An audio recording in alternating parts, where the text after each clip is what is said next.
And now we have nothing to do for 121 days. That's when Ha! Nebraska and Cincinnati play. What are we going to do, Evan Bland of the World-Herald? We got 121 days to come up with stuff after witnessing the Husker games. Well, yeah, the spring like stock chart's going to last you a couple of days. You'll have the road race this summer. I don't know. I can't help you there very much. It's going to be quite the slog, and we don't even have like spring game footage to pour back on. Really, I mean, we can be talking about Dylan Raiola's deep shot from downtown. Yeah. But it's going to be a challenge. You guys are going to be earning your money for sure. Yeah. So, it was there wasn't a lot to take away from the football stuff, but it was intriguing to see a couple of guys, whether it be, hey, Jaden Doss healthy, he's running free in the secondary, or like a Christian Jones, who I thought looked like he fit, being there for his first spring. Any other observations on the football part that stood out to you? I thought some of the young D linemen looked pretty good. I mean, Mason Goldman had his moments out there. David Huffkin, kind of an interesting story from Germany and started out on the O-line. I thought he looked the part as a guy. And maybe there aren't going to be a ton of them in the future with the roster limitations, but it seems like a guy who could end up being a pretty good developmental story for Nebraska, if not this season, then at some point in the future. So I think the secondary had its moments with some nice plays. I thought TJ Lateef showed some of the physical raw qualities that made him a 4-star quarterback, a little bit of mobility. And I mean, he's only been on campus a few months, but you can kind of tell kind of where that thing, maybe the potential is there. So yeah, I mean, it was good. I kind of wish like there would have been a little bit more of a flow to it. Like you get into a quarter's worth of action, and then you take a break and do something very different from football, and then you go back to it. But it seemed like if the purpose was to kind of see what some of these guys are made of in front of a crowd, put some film out there for some guys who maybe are going to enter the portal, and then other guys just sort of proving what they can do in a live setting, I think it was probably mission accomplished. Do you think it's an overreaction to be concerned about what happens if Dylan Raiola goes down with an injury after watching the target practice and the target game and the limited snaps we saw at the Husker games? Or is this just kind of a product of, well, we don't get to see this team a lot, and so we're going to overreact to small things? Well, I mean, I think Raiola obviously is the guy. He's got the pedigree. He has the ability, and that showed in that section. Like, he was the one hammering that bullseye, and he was the one who hit the basketball shot and hit the tackling dummy. So I suppose like the talent that he shows in those other areas sort of spills over into that sort of an event. But I don't know that it changed my opinion on kind of the state of Nebraska's quarterback room. Like, we knew they had young guys in Lateef and Davila who are former 4-star guys who are essentially true freshmen. I mean, Davila was at Purdue last year, but he redshirted, and so it didn't really surprise me that Gramstad was the number 2 because of what he did at the NAIA level, because of just his intangibles, because Dylan Raiola asked him specifically to return.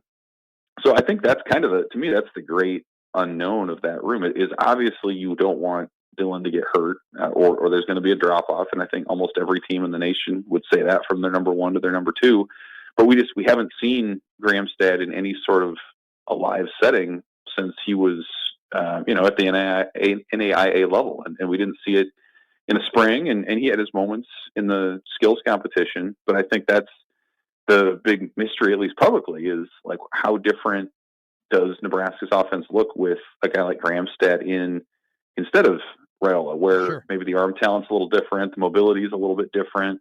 I do think he has the respect and the command of the offense probably somewhat similar to Dylan, but typically in the spring, these are sort of questions that we can have answered, or at least have a little bit of film to go back and look at and see what a guy is made of. And In this case, if you get into September or October and Nebraska needs a spot start from somebody, man, it's going to be, I think it's just an unknown to see what he does when he comes in, because we haven't seen it. What do you think we'll see outside of the natural growth and more familiarity with what his OC is thinking? What do you think the next time we see Dylan in organized activities, whether it might not even be until the game at Arrowhead 121 days from now, what do you think will look different about him? Well, I mean, physically, I think he's continuing to reshape his body. That looked more evident to me as spring went on, that he's leaned up and has really put an emphasis on being more mobile.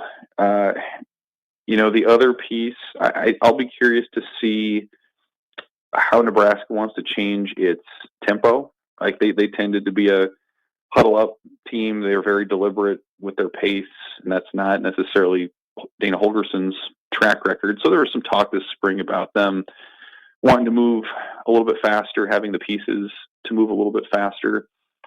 In some ways, like I think when you're evaluating the offense, like Dylan Raiola could be almost the same guy. Like say he was the same guy next year as he was this past year, but you've now surrounded him with a new crop of skill players. You've now put a veteran offensive coordinator in his ear, in his helmet, that he can bounce off of, and Nebraska is going to pare down what it does and probably accentuate his strengths in the play calls that he has. Like I think just those changes alone are going to show some progress for just statistically and in terms of scoring. But then you factor in what guys like Matt Rule said, where Dylan maybe is 10 steps ahead of where he was last year, whatever that may mean. I think that all does kind of add up to being more bullish on Nebraska's offense than we've been probably in quite a while. Certainly through the Frost era and the end of the Mike Riley era, like there just weren't that many explosive offenses. And it seems like this group does have that potential through what it did in the portal. And again, through having a quarterback who's not only a veteran coming back, but has some 5-star pedigree like Raiola. Evan, the spring is over. What did you learn? I learned a lot of small stuff.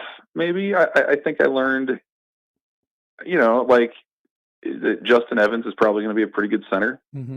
Like that was a question, like what that position, what the offensive line would look like. Sure. I kind of feel like that was a group that created some confidence in what it can be. I would say the same thing probably for the defensive line. We see what guys like Riley Van Poppel have done, and Elijah Judy settling into his role, and Gabe Moore coming in. I think he probably was a stock up kind of guy out of the portal. So I think I feel better personally about both of the Lions and what they have.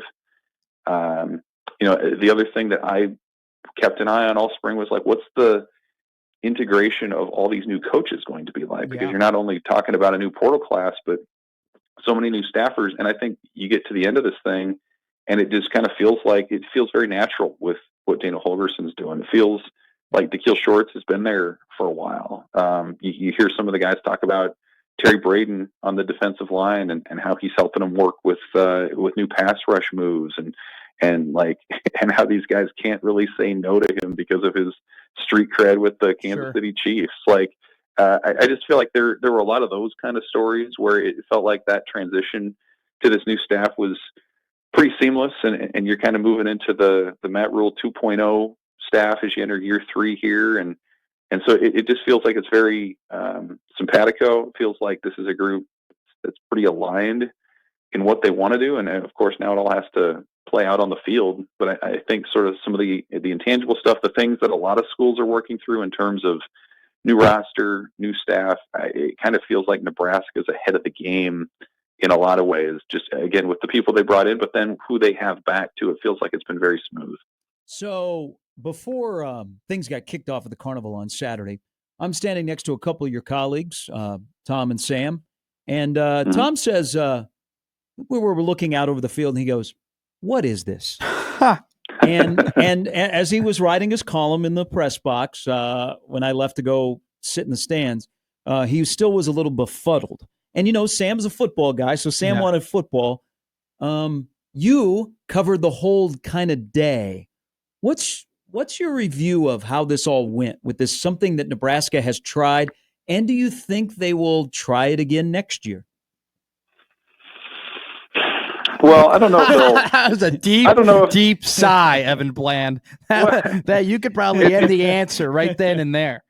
Well, I don't know how. I don't know that you can necessarily roll it back the same way. One, because I think they want to play a game, and circumstances this year were so unique with the portal, with what they did last year. I feel like the guardrails around things maybe are going to be different. Sure. Next year, the garage sale, for what it's worth, like that was the accumulation of more than 10 years worth of stuff. Yeah. So like in theory, you could do that again next year, but they're not going to have nearly the inventory. So I think this year that set that apart. Could you do the Osborne Legacy Complex tours again? Sure.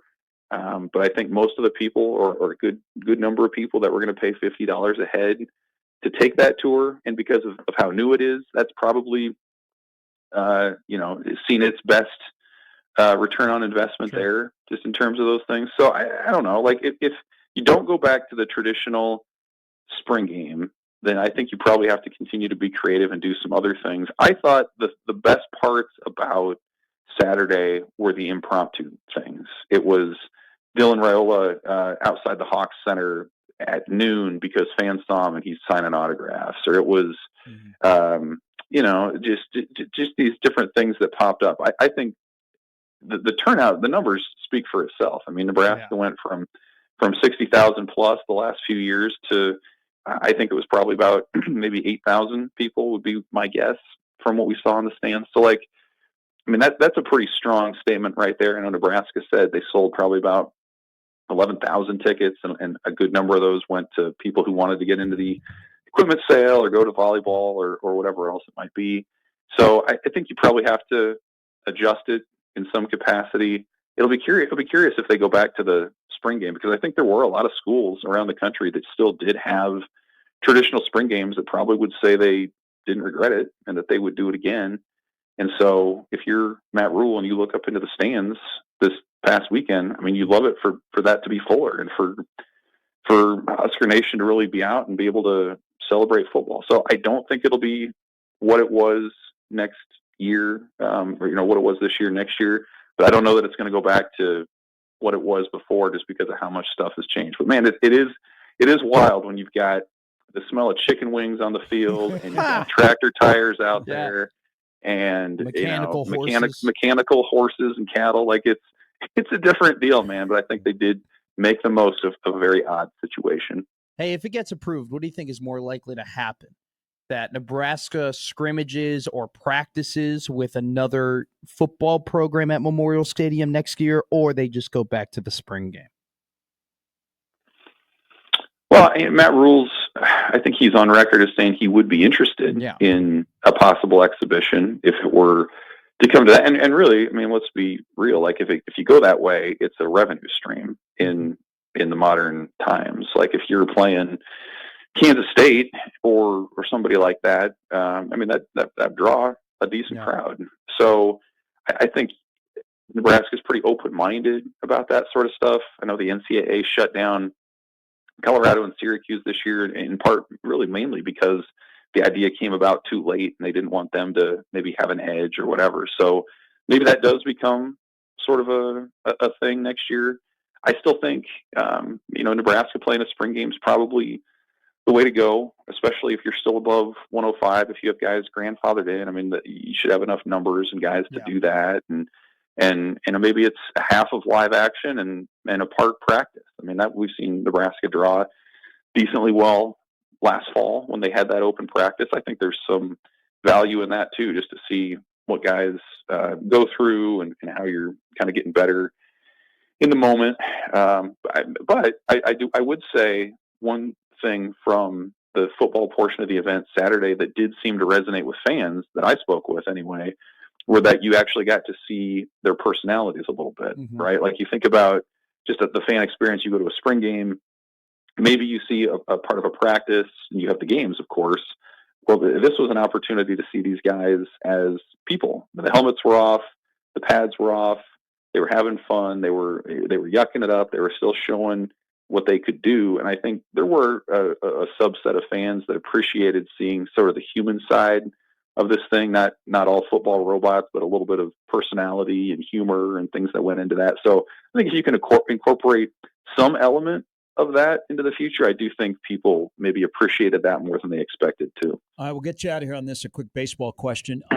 If the family is thinking about, should we buy a Big Ten tournament pass, now tied for 10th with a couple of other teams, 3 weekends to go, should they buy a Big Ten tournament pass? Do you think now Nebraska is inside of that 12 comfortably?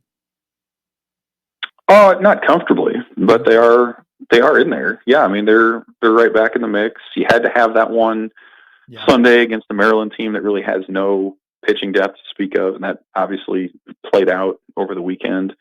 You look at your last 3 opponents. I mean, Minnesota and Purdue are below you in the standings. They're tied. Michigan's just barely above you right now. I think they're in 11th. So if you win all 3 of your weekends, you go 2-1, you're going to finish the league schedule at 500, and that should be enough to get you in based on what you've seen. You'd love a sweep, but you stub your toe, you drop a series, you're probably in danger of finishing below 500 in league play. So that traditionally, before it's gone to a 12-team league, that's always been right on the bubble, and it looks like that's going to be the case again. It's a wild team, man, because every time you think Nebraska maybe is going to go on a run, they lose games like they did in the midweek and on Friday. And then when you're ready to throw dirt on them and you say, man, they're going to lose this series to Maryland, they come back and they look pretty good on Saturday and Sunday. And suddenly their RPI is as good as it's been since late February. And I mean, here's how wacky it is. I mean, Iowa leads the Big Ten, 20-4 league record.